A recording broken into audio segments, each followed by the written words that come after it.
नमो तस्स भगवतो अर्हतो सम्मा संबुद्धस्स. मित्रांनो, आज आपण इतिवृत्तकातलं म्हणजे सुत्त पिटक, खुद्दक निकाय, इतिवृत्तक त्यातलं तीक निपात आणि तीक निपातामधलं ततीय वग्गोमधलं एक सुत्त पाहणार आहोत. पुत्त सुत्तन छोटंसं सुत्त आहे, ते आपण पटकन पाहणार आहोत. त्याच्यामध्ये आपला मुलगा किंवा मुलगी कशा प्रकारचे असले पाहिजेत ह्याच्यावरती भगवान बुद्धाने सांगितलं की 3 प्रकारचे पुत्र असले पाहिजे किंवा मुली असल्या पाहिजेत. मोस्टली ते उल्लेख आलेला आहे पुत्त. तर आपण टायटल तुम्ही पाहिलेला जात. बॅकग्राऊंड स्टोरीमध्ये थोडीफार स्टोरी सांगतो, म्हणजे काय एक्झॅक्टली 3 प्रकारचे पुत्र कुठले आहेत. त्यानंतर येणारी जी गाथा आहे, छोटी गाथा आहे, त्यातला आपण प्रत्येकाचा ग्रामर बघणार आहोत आणि ग्रामर बघल्यानंतर त्याचं विश्लेषण बघणार आहोत. आणि हे सुद्धा छोटं असल्यामुळे पटकन करू आपण. तर भगवान बुद्ध म्हणतात या जगामध्ये 3 प्रकारचे पुत्र असतात. कोणते 3? हा भगवान बुद्धांचा नेहमी प्रकारे म्हणजे सुरुवातीला सांगणार, नंतर प्रश्न विचारणार आणि त्याचं एक्सप्लेनेशन स्वतःच भगवान बुद्ध करतात. तर त्याच्यामध्येच भगवान बुद्ध म्हणतात एक मुलगा असतो अतिजात मुलगा किंवा मुलगी, अनुजात, तिसरा आहे अवजात. आता भिक्षूंनो, अतिजात पुत्र कसा असतो? भगवान बुद्ध, हे सगळं पालीमध्ये आहे. आपल्या तुम्हाला साईडला स्क्रीनमध्ये तुम्हाला दिसत असेल की मी ते जे भगवान बुद्धांचे ते इतिवृत्तकातला जो प्रसंग आहे म्हणजे पुत्तसुत्त, ते तुम्हाला स्क्रीनवर दिसतंय. फक्त मी त्याला मराठीमध्ये ट्रान्सलेट करतोय. आपला तो संकल्पच आहे की प्रत्येक घरामध्ये मराठी पोचलं पाहिजे, मराठीमध्ये पाली भाषा पोचली पाहिजे. त्यासाठी भगवान बुद्ध म्हणतात भिक्षूंनो, अतिजात पुत्र कसा असतो? भिक्षूंनो, भगवान बुद्ध उत्तर देतात, या जगात एखाद्या पुत्राचे, एखाद्या मुलाचे माता पिता बुद्ध, धम्म आणि संघाला शरण गेलेले नसतात. ते प्राणीहिंसा, चोरी, व्यभिचार, असत्य भाषण, खोटं भाषण आणि सुरामेर म्हणजे पंचशील, एकंदरीत पंचशील त्यांचं पालन करत नसतात. म्हणजेच त्या गोष्टी करतात. ते दुःशील आणि पापधर्मी असतात. परंतु त्यांचा पुत्र मात्र बुद्ध, धम्म आणि संघाला शरण गेलेला असतो. तो प्राणीहिंसा, चोरी, व्यभिचार, असत्य भाषण आणि सुरामेर या अंमली पदार्थांच्या सेवनापासून अलिप्त असतो. तो शीलवान आणि कल्याणधर्मी असतो. भिक्षूंनो, या पुत्राला अतिजात पुत्र असे म्हणतात. म्हणजे एक समजून घ्या की त्याचे आई वडील हे हे त्रिरत्नाला शरण गेलेले नसतात. त्रिरत्न कुठले आहेत? बुद्ध, धम्म आणि संघ. आणि ते जे पंचशिलांचं आचरण करत नाही आहेत, पालन करत नाहीत, अशा प्रकारचे माता पिता, त्यांना झालेला मुलगा किंवा मुलगी हे आई वडिलांच्या गुणांपेक्षा विपरीत असतात, म्हणजे वेगळेच असतात. ते स्वतः बुद्ध, धम्म, संघाला शरण गेलेले असतात. ते पंचशिलांचं पालन करतात, म्हणजे आई वडिलांपेक्षा वेगळ्या पद्धतीने ते सदाचाराचं जीवन जगत असतात. अशा प्रकारची फॅमिली आपण बऱ्याच ठिकाणी बघतो. आपल्या आजूबाजूला पण पाहतो की आई वडील जरी विहारात गेले नसतील किंवा जात नाहीत किंवा त्यांचं पालन करत नाही आहेत, पंचशिलांचं पालन करत नाही, बाबासाहेबांनी दिलेल्या 22 प्रतिज्ञांचं पालन करत नाही आहेत, पण त्यांची मुलं हे सर्व करण्याचा प्रयत्न करतात आणि हळूहळू त्याच्यामध्ये अग्रेसर होतात. तर अशा मुलांना अतिजात असं म्हटलं गेलेलं आहे. नंबर 1. 2. भिक्षूंनो, अनुजात पुत्र कसा असतो? तर भगवान बुद्ध सांगतात की भिक्षूंनो, या जगात एखाद्या पुत्राचे आई वडील, माता पिता बुद्ध, धम्म आणि संघाला शरण गेलेले असतात. ते प्राणीहिंसा, चोरी, व्यभिचार, असत्य भाषण आणि सुरामेर या अंमली पदार्थांच्या सेवनापासून अलिप्त असतात. म्हणजे फॅमिली क्रमांक 1 नसते. आधीचं आपण पाहिलं अतिजातमध्ये की जी आई वडील आहेत ते फॉलो करत नाही, पण ह्या ठिकाणी पालन करणारे असतात. ते शीलवान आणि कल्याणधर्मी असतात आणि त्यांचा पुत्रसुद्धा किंवा मुलगीसुद्धा आपण ॲड केलेलं आहे. हे फक्त पुत्तसुद्धा आहे, फक्त आपण डिफरेन्शिएट करत नाही आहोत, आपण एकत्र करतो आहोत. तर ते पुत्रसुद्धा बुद्ध, धम्म आणि संघाला शरण गेलेला असतो. तो प्राणीहिंसा, चोरी, व्यभिचार, असत्य भाषण, सुरामेर या अंमली पदार्थांच्या सेवनापासून अलिप्त असतो. तो शीलवान आणि कल्याणधर्मी असतो भिक्षूंनो अशा पुत्राला अनुजात पुत्र असे म्हणतात. नंबर दोन झाली फॅमिली. एक काय झालं, आई वडील फॉलोअर नसतात पण मुलगा फॉलो करतो, संपूर्ण पंचशिलांचं आणि त्रिसरणानं तो शरण गेलेला असतो. नंबर 1 त्याला म्हणतात अतिजात. नंबर 2 अनुजात, म्हणजे त्यांची आई वडीलही फॉलो करतात आणि त्यांचं पाहून त्यांचे जे पाल्य आहेत तेही फॉलो करतात. तिसरं, भिक्षूंनो अवजात पुत्र कसा असतो. भिक्षूंनो या जगात एखाद्या पुत्राचे आई वडील बुद्ध धम्म आणि संघाला शरण गेलेले असतात. ते प्राणीहिंसा, चोरी, व्यभिचार, असत्य भाषण आणि सुरामेरया या अंमली पदार्थांच्या सेवनापासून अलिप्त असतात. ते शीलवान आणि कल्याणधर्मी असतात. परंतु त्यांचा पुत्र किंवा मुलगी पाल्या बुद्ध धम्म आणि संघाला शरण गेलेले नसतात. ते प्राणीहिंसा, चोरी, व्यभिचार, असत्य भाषण आणि सुरामेरया या अंमली पदार्थांच्या सेवनापासून अलिप्त असतो. तो दुःशील आणि पापधर्मी असतो. अशा पुत्राला अवजात पुत्र असे म्हणतात.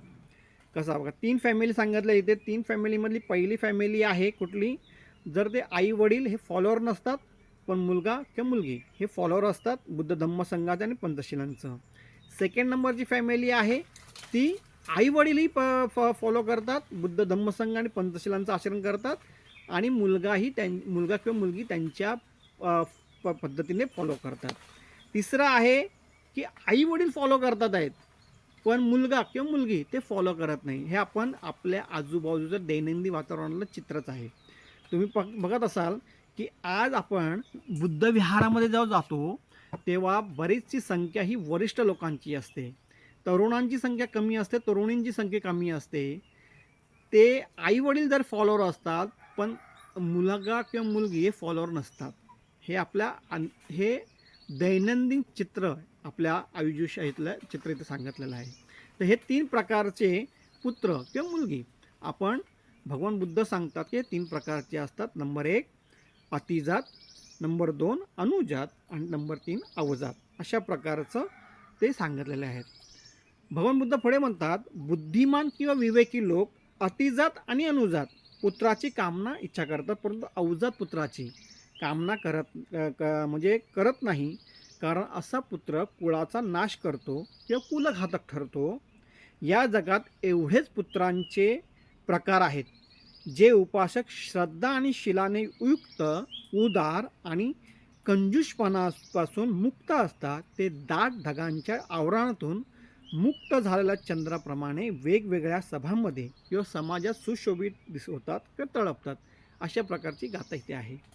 तर पुढे जाऊन भगवान बुद्ध त्या गाथेमध्ये म्हणजे आपण जर अभ्यास करतो इतिवृत्तकामधलं पुत्तसुत्तामधलं गाथा क्रमांक 1 मध्ये सांगतात, अतिजातं अनुजातं पुत्त इच्छन्ति पुत्तं इच्छति पंडिता अवजातं न इच्छति यो होती कुलगंधनो.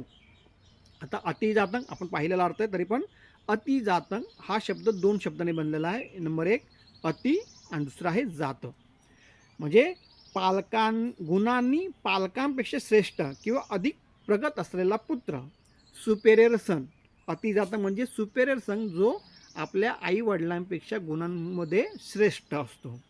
अनुजातं सेम, अनु अधिक जातं हे 2 शब्द आहेत. तर पालकांच्या पावलावर पाऊल ठेवणारा, त्यांच्यासोबत सद्गुण असलेला पुत्र, who one takes after his parent, म्हणजे आई वडिलांच्या पावलावरती पाऊल ठेवणारा चांगल्या अर्थाने, त्याला म्हणतात अनुजातं. पुत्तं इच्छन्ति असा शब्द आहे. पुत्तं इच्छति असा शब्द आहे ते. आता हा पुत्तं वरती जो अनुस्वार दिलेला आहे तो खाली आलेला आहे आणि त्या जागी इच्छति जागे मिच्छति झालं, मिच्छन्ति. हा ग्रामॅटिकल बदल असतो. ज्या वरती अनुस्वार असतो तो खाली येतो, त्याचा अचा अंगचा म होतो आणि आपण पुढे बघतो. कारण मूळ शब्द आहे इच्छति, पण इथे काय बघता तुम्ही बघा स्क्रीनवर दिसतंय पुत्तमिच्छन्ति असा शब्द आहे. तर जो तंग ह्याच्यावरती वरती जो अनुस्वार आहे अंग, हा झाला खाली आला, अनुस्वार खाली आला, त्याचं झालं रूपांतर म मध्ये, म्हणून तो इच्छत झालेला आहे. म्हणजे पुत्तं इच्छति असं आपण उच्चारण कसं करायचं आहे, पुत्रं इच्छन्ति, तर पुत्राची इच्छा करतात. पंडिता, बुद्धिमान, ज्ञानी किंवा विवेकी लोक. अवजातं, अव अधिक जातं हे दोन शब्द. पालकांपेक्षा हीन गुणाचा कुलक्षणी आणि किंवा पतित पुत्र म्हणजे इन्फेरियर किंवा लो बोर्न सन, म्हणजे जो आई वडिलांच्या गुणापेक्षा तो कमी, तो फॉलो करत नाही, तो. न इच्छती म्हणजे इच्छा करत नाहीत किंवा करत नाहीत म्हणजे नकारतात. यो होती जो कोणी असतो, कुलगंधनो, कुलगंधन, ओ ह्याला प्रत्यय लागलेला आहे, नच्या इथे ओप लागला प्रत्यय, म्हणजे कुलगंधन म्हणजे कुळाचा नाश करणारा, कुटुंबाला कालिमा फासणारा किंवा कुलघातक असे हे शब्दांचा अर्थ होतो. अतिजातं, अति अधिक जातं, आपण पाहिलं आता. अति म्हणजे अधिक, पलीकडे, श्रेष्ठ, गुणांनी वाढलेला किंवा सुपेरियर किंवा बियॉन्ड असं त्याचा अर्थ होतो. जातं जन्माला आलेला किंवा निर्माण झालेला. आता आपण पाहिलेला अर्थ आहे की अतिजातं पुन्हा समजून घ्या व्यवस्थित. पालकांपेक्षा श्रेष्ठ असणारा मुलगा, पुत्र, मुलगी किंवा पाल्या, असा मुलगा जो आपल्या मातापित्यांच्या अधिक शैलवान, प्रज्ञावान आणि नीतिमान निघतो, तो गुणांच्या बाबतीत पालकांच्याही पुढे जातो, म्हणून त्याला अतिजात असे म्हणतात. दुसरा शब्द आहे अनुजातं. अनुजातं म्हणजे अनु म्हणजे मागे, अनुकरण करणारा किंवा पाठीमागून येणारा किंवा फॉलोईंग किंवा आफ्टर अशा शब्दाचा ह्याचा अर्थ होतो. जातं म्हणजे जन्माला किंवा जातं. आता हा जात हा शब्द पुढे जाऊन आपल्याला विकृत झाला, पण आपल्या पाली भाषेमध्ये जेव्हा तुम्ही अभ्यास कराल हा शब्द कंटिन्यू येणार आहे. तर इथे आत्ता जो परिभाषा आहे, म्हणजे आता जो अर्थ होतो जात म्हणजे कुठली आपण बोलतो महार आहे, हिंदू आहे का जे आहे ते आहे, तो शब्द इथे नाही आहे. पाली भाषेमध्ये जात म्हणजे जन्म, हे लक्षात ठेवायचं. तर पालकांच्या पावलावर पाऊल ठेवणारा पुत्र असा मुलगा जो आपल्या मातापित्यांचे उत्तम गुण, सदाचार आणि कुळाची परंपरा जशीच्या तशी पुढे चालवतो. पालकांसारखेच हुबेहूब गुण असणाऱ्या मुलाला अनुजात असे म्हणतात. अवजातं, अव अधिक जातं. अव म्हणजे खाली, हीन कमी दर्जाचा, वाईट किंवा इन्फेरियर की डिग्रेडेड. पालकांपेक्षा हीन किंवा कमी दर्जाचा पुत्र असा मुलगा ज्याचे मातापिता शीलवान आणि धार्मिक असतात, पण तो स्वतः मात्र दुःशील, दुर्गुणी आणि अधर्मी निघतो. पालकांच्या तुलनेत नैतिकदृष्ट्या खाली घसरलेल्या मुलाला अवजात म्हणतात. कुलगंधनो आपण अर्थ पाहिलेला आहे, परत ऐकून घ्या. कुल म्हणजे कुटुंब, घराणे, कुळ, फॅमिली ह्याला म्हणतात कुळ. आणि गंधन म्हणजे नाश करणारा, इजा पोहोचवणारा किंवा काळीमा फासणारा. काय अर्थ होतो कुलगंधनचा? कुलाचा नाश करणारा कुळघातक जो आपल्या वाईट कृत्यांमुळे, व्यसनांमुळे संपूर्ण कुटुंबाची समाजात बदनामी करतो आणि घराने उद्ध्वस्त करतो, अशा पुत्राला कुलगंधन किंवा कुलविनाशक असे म्हणतात. आता गाथा क्रमांक 2 त्याच्यामध्ये सांगितलं श्रेष्ठ पुत्राची लक्षणे किंवा उपमा. एते खो पुत्ता लोकस्मिन् ए भवन्ति उपासका सद्धा शीलेन संपन्ना वदन्यू वितमच्छरा. ही गाथा क्रमांक 2 हिच्यामध्ये आली आहे. त्याच्यामध्ये काय सांगितलं आहे? ए ते खो पुत्ता, हेच ते खरे पुत्र, म्हणजे ज्यांची विवेकी लोक इच्छा करतात. म्हणजे प्रत्येक आई वडिलाला असं वाटलं की माझा मुलगा असा असला पाहिजे, अशा प्रकारचं होत म्हणे. लोकस्मिन या जगामध्ये, ए भवंती उपासका जे बुद्धाचे, धम्माचे उपासक किंवा श्रद्धालू अनुयायी बनतात. ए भवंती उपासका. भवंती हा भूतकाळ म्हणजे भविष्यकाळासाठी वापरलेला, बनतात आपण वापर केलेला आहे. सॉरी, हे अनेक वचनामध्ये आले. भवंती अंती प्रत्यय जिथे लागलेला आहे तो अनेक वचनामध्ये बनतो. म्हणजे इथे सांगितलेलं आहे ए भवंती उपासका जे बुद्धांचे किंवा धम्माचे उपासक किंवा श्रद्धालू अनुयायी बनतात. भवती हा असं तर एक वचन बनतो, आणि भवंती, भवंता, भवंती म्हणजे बनतात अनेक वचनामध्ये. सद्धा शीलेन संपन्ना, सद्धा शीलेन संपन्ना म्हणजे जे श्रद्धा, धम्मावरील विश्वास आणि शील म्हणजे सदाचार यांनी परिपूर्ण असतात. संपन्न, परिपूर्ण असणे, परिपूर्ण आहेत. वदन्यू म्हणजे उदार मनाचे, याचकाची भाषा समजणारे दानशूर. वीत मच्छरा, वीत अधिक मच्छरा हा 2 शब्द आहेत. मस्तर, ईर्ष्या आणि कंजूषपणा किंवा लोभापासून मुक्त असलेले. चंदो अबगघणा मुत्तो म्हणजे चंदो अबगघणा मुत्तो. ज्याप्रमाणे चंदो म्हणजे चंद्र, अबगघणा म्हणजे आता अर्थ सांगतोय मी तुला, आणि मुत्तो म्हणजे मुक्त असणे.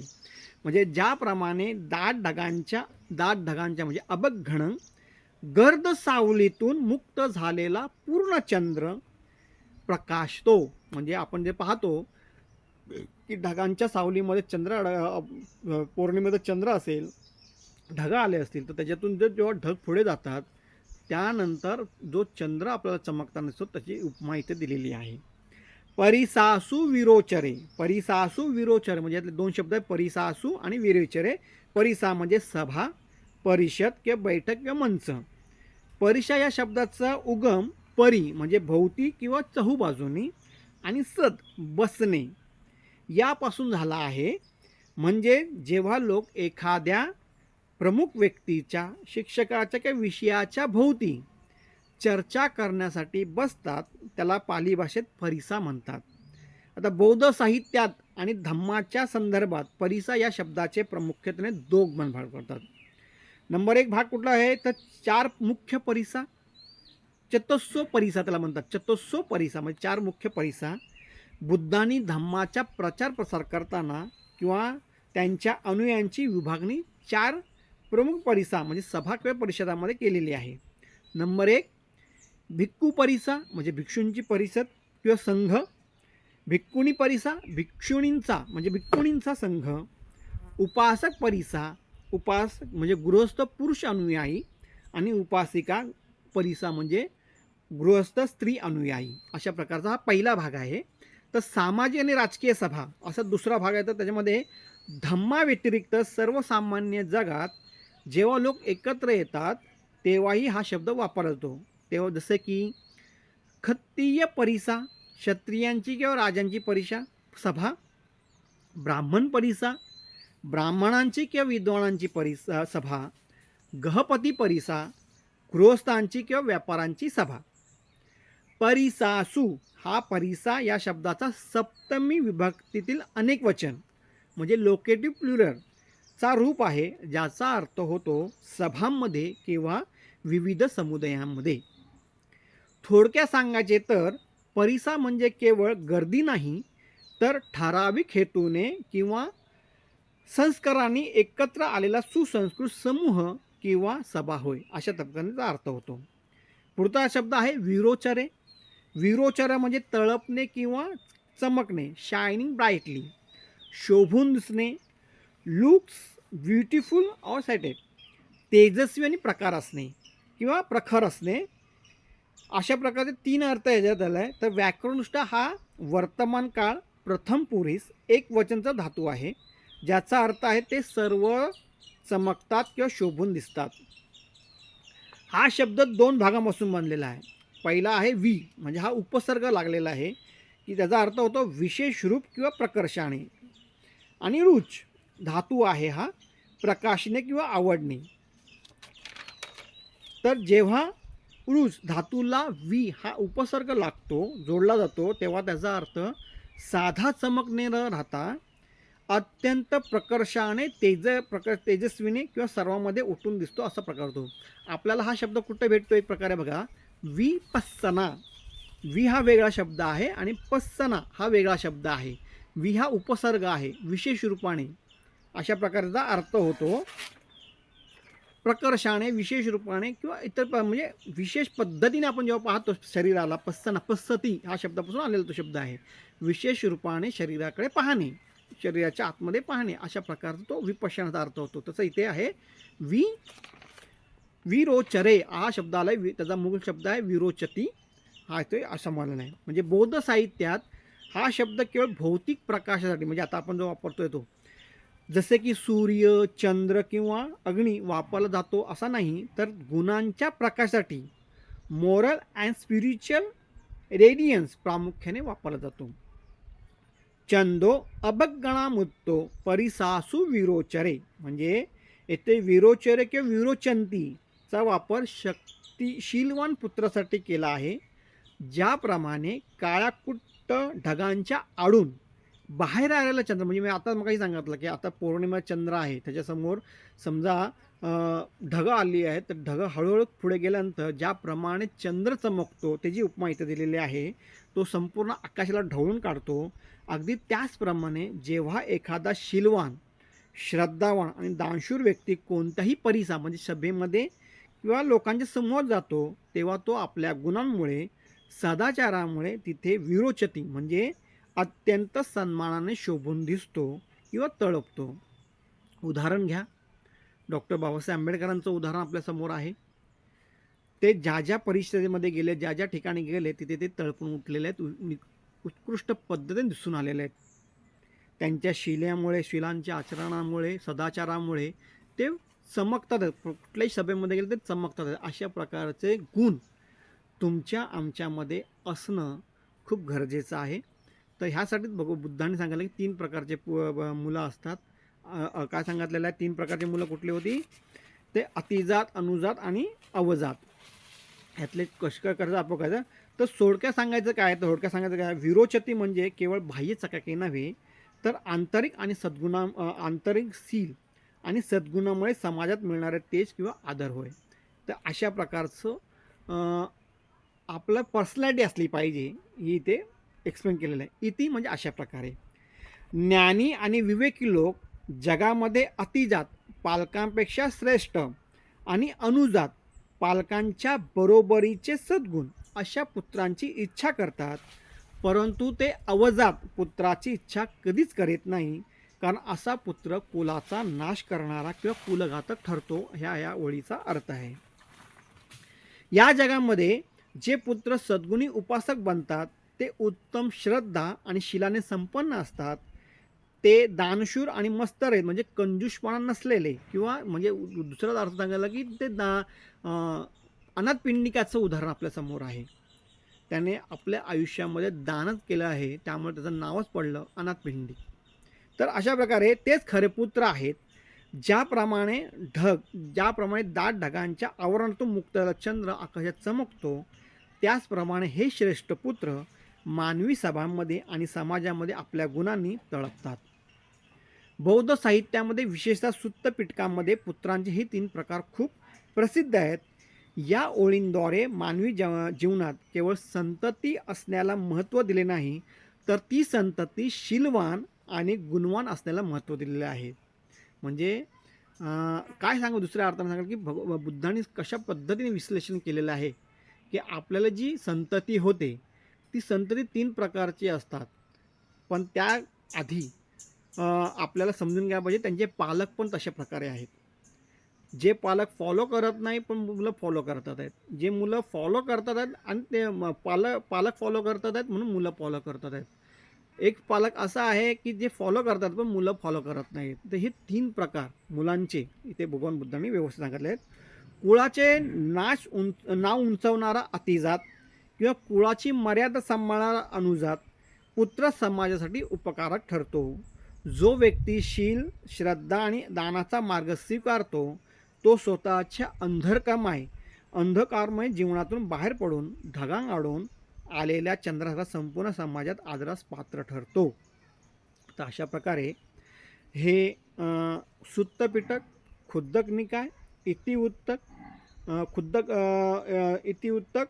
तीकनिपात, ततीय वग्गोमधलं हे पुत्तसुत्तम आज आपण इथे अभ्यासलेले आहेत.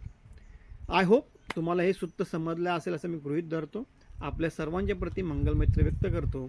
जर कोणाला काही प्रश्न असतील किंवा काही विचारायचं असतील तर प्लीज कमेंटमध्ये हा व्हिडिओ कसा वाटला किंवा मला ह्या शब्दाचा अर्थ समजला नाही व्यवस्थित तर तेही सांगू. आणि आपल्या सर्वांच्या प्रती मंगलमैत्री व्यक्त करतो. जर व्हिडिओ आवडला असेल तर चॅनल लाईक करा, शेअर करा आणि चॅनल जास्तीत जास्त सबस्क्राईब करा, जेणेकरून आपला हा संकल्प जो पाली भाषा ही प्रत्येक मराठी घरामध्ये पोचली पाहिजे याचा आपण प्रयत्न करतो आहे. त्यासाठी ह्या संकल्पामध्ये मला तुम्ही सहकार्य करा. आणि जास्तीत जास्त चॅनल लाईक करा.